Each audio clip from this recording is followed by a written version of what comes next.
Derechos humanos cuando falla el Estado de Derecho es el tema que tocamos en esta ocasión aquí en Ruta 44.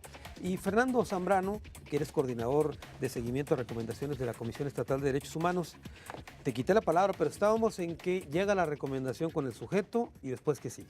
Bueno, comentábamos que es la queja, se turna la visitaduría correspondiente para que se haga el procedimiento en el cual obviamente se va a llevar a cabo para determinar si efectivamente hay las evidencias, las pruebas que soportan si ese servidor público violó o no derechos humanos. Se lleva el procedimiento y una vez llevado el procedimiento, si esa persona se acreditó que violó derechos humanos y esa violación es grave, se emite la recomendación. Aquí es importante comentarlo que a partir de este año, por disposición del presidente de la Comisión Estatal de Derechos Humanos Jalisco, no hay ningún asunto que presentada la queja o teniendo conocimiento de la queja, que tarde, por más complejo que sea, que tarde más de 10 meses una vez presentado. Es decir, en el propio acto de presentación se puede resolver el problema o a lo más que te debe tardar es de 10 meses. Eso es importante porque anteriormente no se tenía. Claro. Anteriormente no había plazo. Pero este plazo de 10 meses es porque hay asuntos que son muy complejos. Hay asuntos muy complejos que hay que requerir información de otras dependencias, de otras situaciones, ocultamiento de información, pero lo importante es que existe ya la instrucción, claro, que en un momento, por más complejo que sea, no debe tardar más de 10 meses una vez presentado. Y eso brinda certeza jurídica, de alguna forma cumple con el espíritu que la ley establece de que los procesos deben ser breves y sencillos. La idea es bajarlo aún más, claro, bajarlo a 6 meses. Muy bien. Fernando, pues el tiempo nos atropella y quisiera pedirte una conclusión respecto a este tema. Pues yo considero que los derechos humanos es la piedra angular de cualquier sistema democrático que se precie de serlo.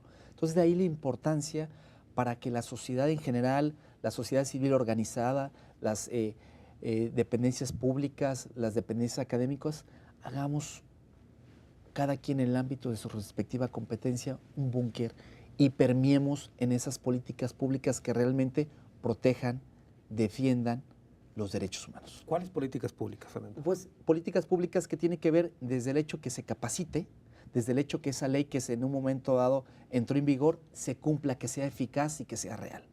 Y que en un momento dado no genere impunidad, que se repare el daño de forma integral, que es lo que recoge el espíritu de la Ley General de Víctimas, a las víctimas de violaciones a los derechos humanos y a las víctimas de probables delitos.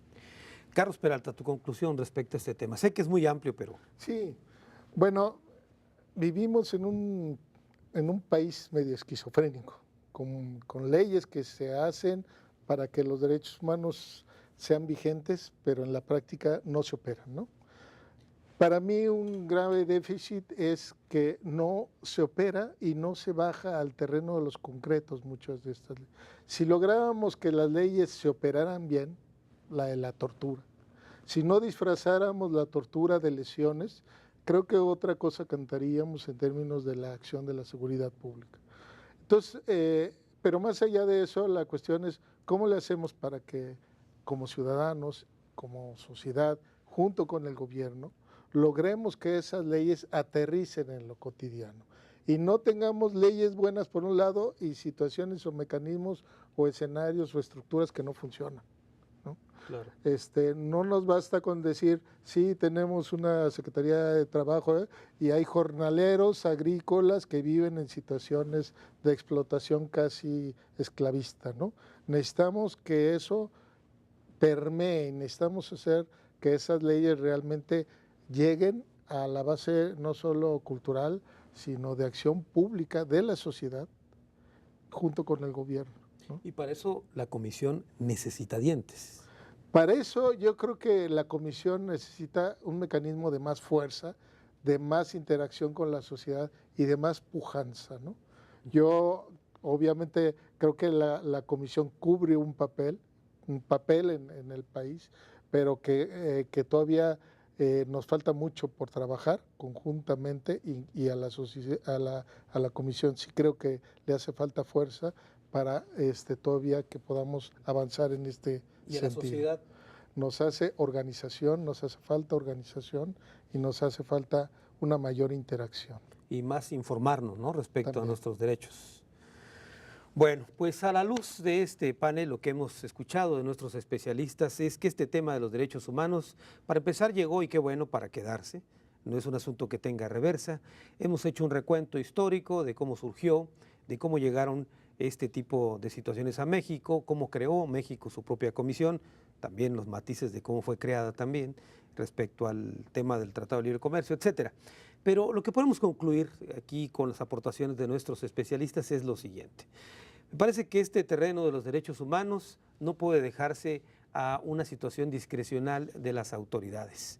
Hay que trabajar mucho respecto a encontrar mecanismos que vayan acotando la posibilidad de que los funcionarios decidan o puedan salirse por la tangente utilizando también los esquemas legales que ahí están.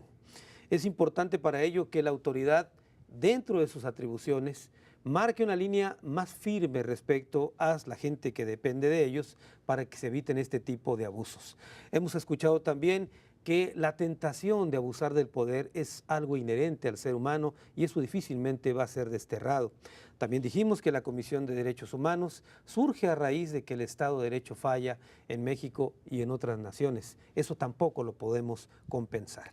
¿Qué podríamos concluir? Simplemente lo siguiente: los ciudadanos deben estar mejor informados respecto a sus derechos y sus garantías y exigirlas. Para eso la autoridad ha puesto muchas plataformas para que lo hagan y por otro lado exigir, ya no pedirles, exigir a las autoridades que cumplan con aquello que decidieron y prometieron cumplir cuando tomaron posesión. Hay que recordar lo que es cumplir y hacer cumplir la ley. Hasta la próxima.